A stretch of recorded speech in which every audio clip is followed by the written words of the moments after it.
The fake cop smashed steel cuffs into my wife's face, grinding her against the wreath glass ornaments shattering around them. The holiday lights under her boots crushed to shards.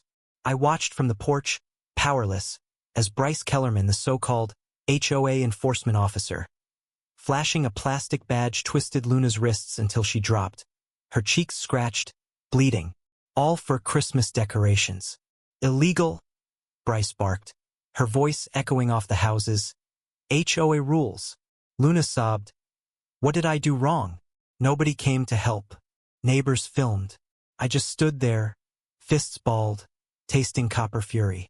Now let me ask you, what would you do if a fake cop left your wife scarred over Christmas lights? Before sunset, 17 gleaming Harleys sat in Kellerman's driveway, worth almost $500,000. By morning, they'd be nothing but charred chrome and melted plastic. You don't mess with a man's family. Not in my neighborhood. I'm Rex Thornton, 52. Hands calloused by 30 years under the hood at Thunder Road Cycles, Oak Ridge Meadows. I don't wear suits.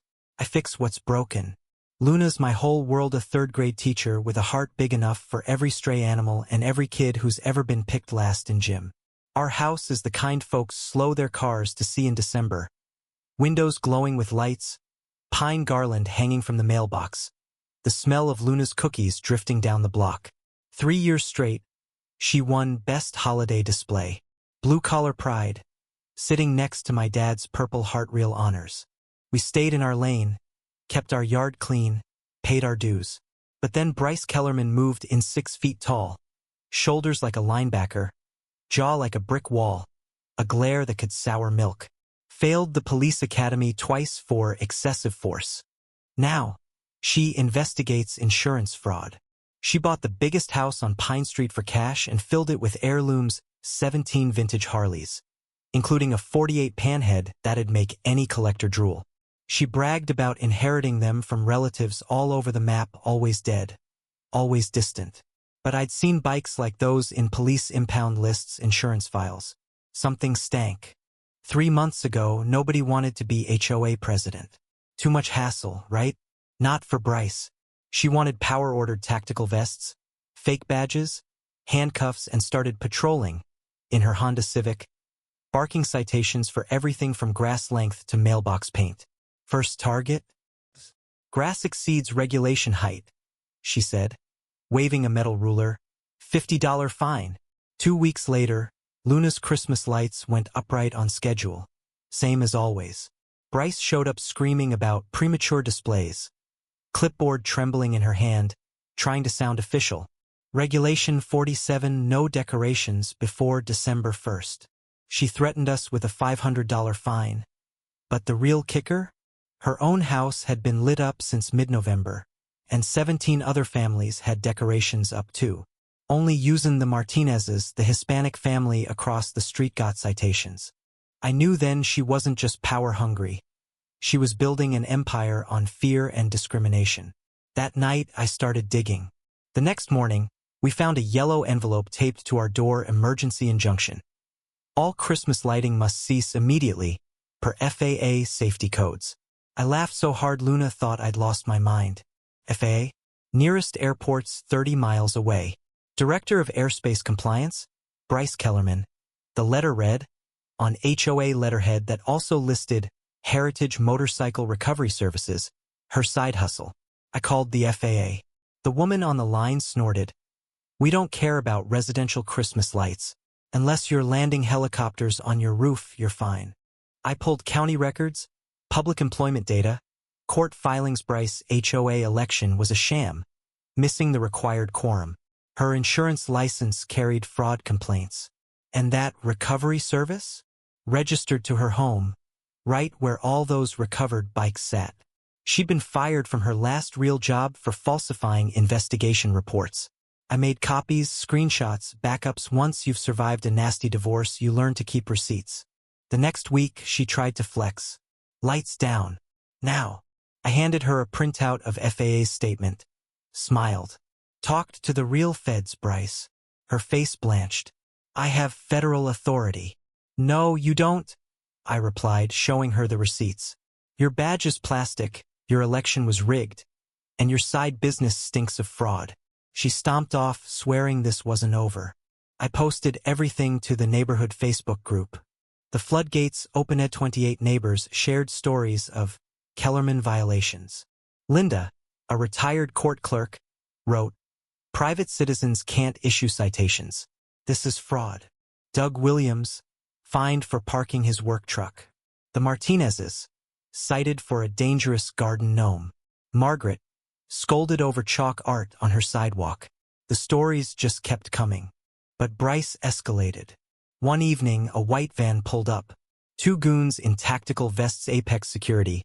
They claimed demanded to inspect all motorcycles for safety. I laughed. "You've got no authority. You're trespassing." One tried to bluff. HOA supersedes state law. "Nope," I said, recording them on my phone. "Leave before I call real cops." They scuttled off.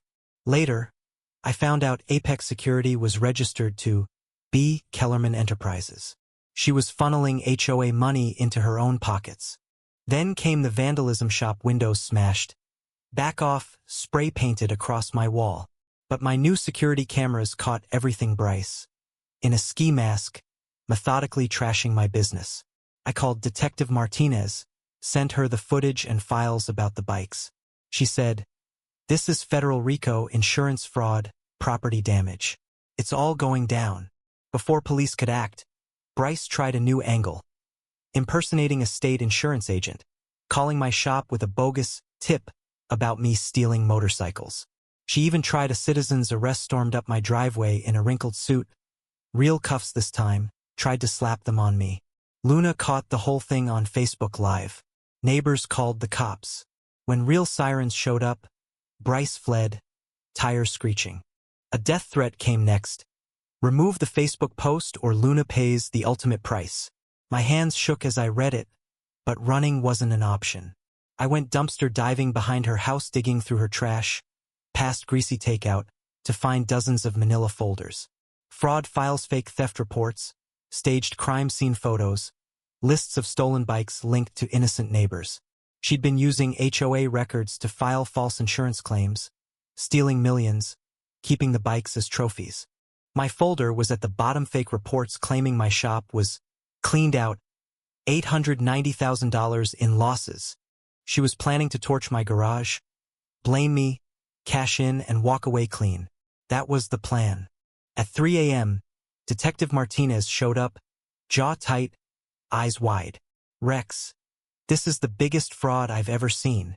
I called in every favor: Tessa, retired fraud investigator; Dr. Walsh, forensic accountant; Jake Morrison, president of Steel Thunder MC; Maria Santos, investigative reporter. We built a war room in my garage, mapping every fraudulent claim, tracing every wire transfer, prepping a case the feds couldn't ignore. Then Bryce hit Luna's art studio, destroying 2 decades of ornaments, family heirlooms, and slashed her newest painting. But this time, the cameras caught her every move. 28 minutes of pure malice. Muttering, "Show her what real power looks like." It wasn't about HOA rules anymore. It was personal.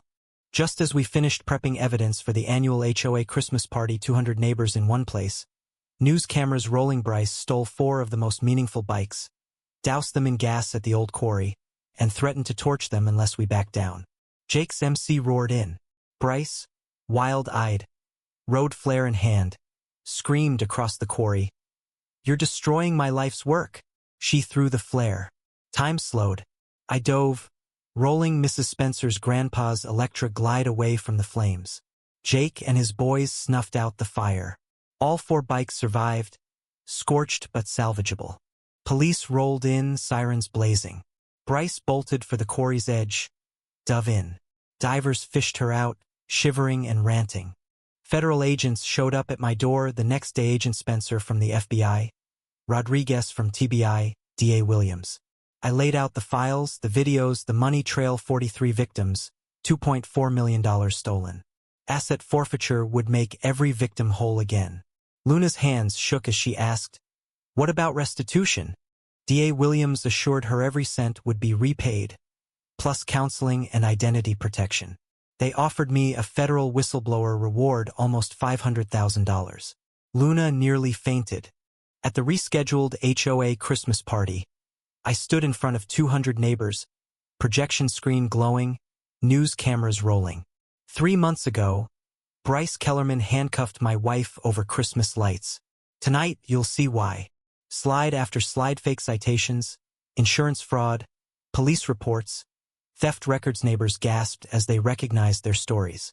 Then, the doors swung open. Federal marshals wheeled in 17 vintage Harleys. Families wept, hugging bikes they never even knew were missing but now realized had been part of their stolen identities. Then they brought in Brycean shackles, orange jumpsuit, fury on her face. She screamed, denied, blamed me.